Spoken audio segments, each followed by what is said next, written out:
मनातील अंतरंग उलगडणारा श्री संवाद.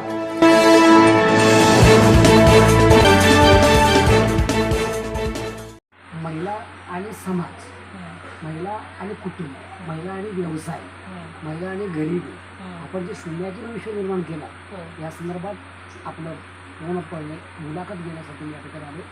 त्यासाठी तुमचं प्रथम स्वागत आहे यूट्यूब चॅनलमध्ये. तर आपण पूर्ण नाव सांगा. सौ साधना प्रकाश टेकडे. सौ साधना प्रकाश टेकडे. मी गृहिणी आहे. शिक्षण माझं 10वीपर्यंत झालेलं आहे आणि स्क्रीन प्रिंटिंग हा व्यवसाय पण बघते मी. आमचं पहिलं काहीच नव्हतं. आमचं ज्यावेळी लग्न झालं त्यावेळी 150 रुपये पगार होता यांना, बाहेर जॉब करत होते. नंतर मग आम्ही म्हणजे लग्नात जे पाटा देतात ना, पाट, त्याला बिजागरी वगैरे मारून आम्ही थोडक्यात चालू केलं आणि जे चालू केलं ते मग आत्तापर्यंत दोन्ही मुलं इंजिनियर आहेत आणि सगळं आता व्यवस्थित आहे. आणि मुलांचं नाव आणि माझा मोठा मुलगा अविनाश प्रकाश टेकडे, तो पण कॉम्प्युटर इंजिनियर आहे आणि लहान मुलगा इलेक्ट्रिकल इंजिनियर आहे. दोन्ही पुण्याला असतात. आणि आपण या क्षेत्रात किती वर्षापासून आता नाही म्हटलं तरी 30 वर्ष झाली या क्षेत्रात आहोत आम्ही दोघंही. स्क्रीन प्रिंटिंगचं काम करतो. याच्या आधी काय करायचं आपण? याच्या आधी मी परकर शिवत होते. 10 रुपये डझननी. परकर? हो. 8 रुपये डझननी, 10 रुपये डझननी परकर शिवत होते. आणि बाहेर म्हणजे स्क्रीन प्रिंटिंगच्या कामासाठीच जात होते. नंतर मग आम्ही स्वतः चालू केलं. आता व्यवसायात आपण शिस्तावर झाला तर होत असताना आलेल्या अडचणी किंवा त्या अडचण केलेलं मात, कोणत्या संकटाला तुम्ही सामोरं गेला? कारण अडचण म्हणलं ना तर प्रिंटिंगसाठी आमच्याकडं कुठलंही भांडवल नव्हतं. 0 भांडवल होतं. एक काम करायचं आणि त्याचे जे पैसे येतील त्यातून कलर आणायचा, असं करत चाललं होतं. आमच्या वडिलांनी 1000 रुपयाचा कलर भरून दिला आणि मग 1000 रुपयाचा मग कलर भरल्यानंतर त्यावेळी मग ह्यांनी गेले एकदा म्हणजे त्यांच्याकडं पुण्याला क्रिनोमेक म्हणून. त्यांच्याकडे गेल्यानंतर त्यांनी काय केलं, 21 बार दाखवला की तुम्हाला आम्ही कलर देतो.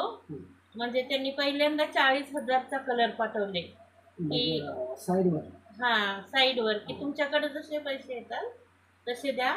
40,000चा कलर पाठवला आणि मग मी म्हणला की 40,000चा कलर पाठवला आपण फेडणार कसं, स्वतःचं घर नाही काय नाही. पण योगायोगाने काय झालं, काम इतकं चांगलं झालं की त्यांचं आम्ही एका महिन्यात 40,000 फेडू शकलो. आणि तिथून पुढे मग कुणाची आवश्यकता लागली नाही. आम्ही स्वतः घेतलो. पूर्वी आपण भाड्याच्या बरोबर होता शाहीर वाजता. हो. आता मानवीला आला. हो. मग हा जो प्रवास आहे जे याला म्हणतो आपण शून्य, या शून्याकडून विश्वापर्यंत तुम्ही आलात. यासाठी काही कष्ट करावा लागला? कष्ट तर खूप घ्यावे लागले. आताही कष्ट खूप घेतो मी आणि याच्या आधी खूप कष्ट केले. रात्री आम्हाला जागा नव्हती ना, एवढी छोटीशी रूम होती, तर आम्ही दोघेही रात्री रोडवर काम करत होतो. रात्री सगळे झोपल्यानंतर 11ला चालू केलं ना, पहाटे 4 वाजेपर्यंत काम करत होतो दोघेही रोडवर.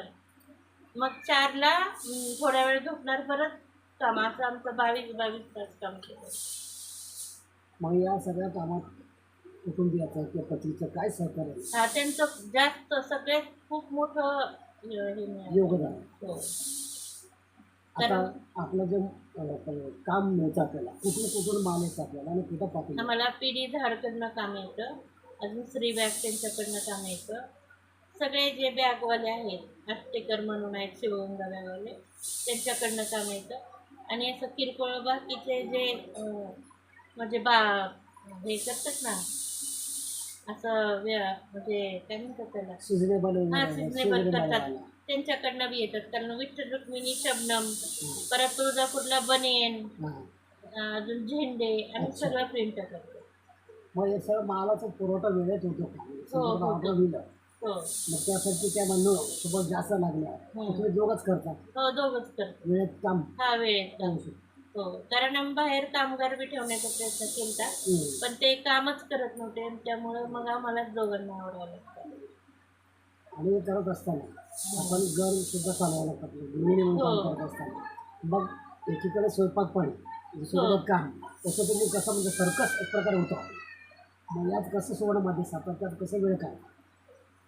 आम्ही आहे तसं ॲडजस्ट केलेलं आहे. आम्हाला 3-3 महिने स्वयंपाक देखील करणं झालेलं नाही. बाहेरनं काय पण आणून ॲडजस्ट केले. चहा बिस्किट हे ते. हो. थोडंसं कधी-कधी डाळ भात करून खाणार, कधी पण असं असं करून ॲडजस्ट केलेलं. आता दसऱ्यामध्ये आम्हाला श्रावण महिन्यापासून ते घटस्थापनेपर्यंत अजिबात दोघांनाही वेळ नसतो.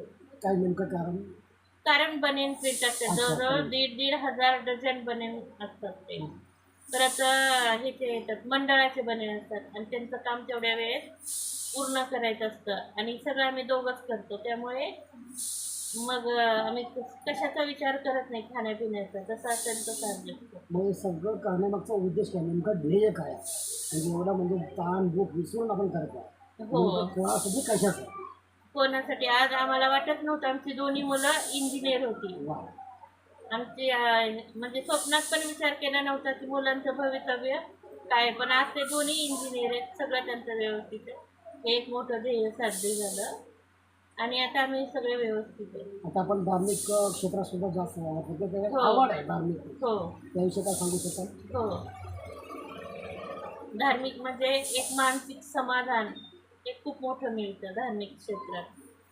आपलं काम हे तर रोज आहेच, पण धार्मिक क्षेत्रात गेल्यामुळं मानसिक समाधान जे असतं ते खूप मोठं मिळतं.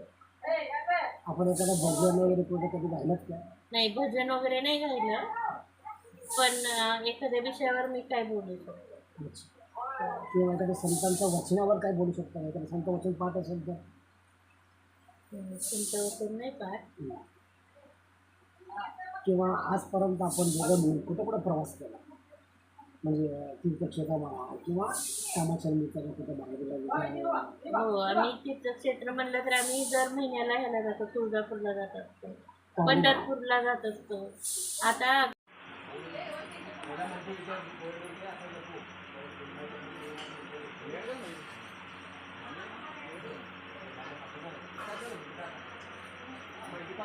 थांबा, 2-3 ठेवते. म्हणजे काय? 2-3 ठेवले का म्हणजे थांब एक काम करा थोडं गट्टा हां आणि मग ते छापून टाकल्यासारखं कार्यक्रम असं दिसते तर बाकी काय अडचण नाही. असं प्रिंट करून टाकल्यासारखं करते करा. हां आता वरती हां टाकलं.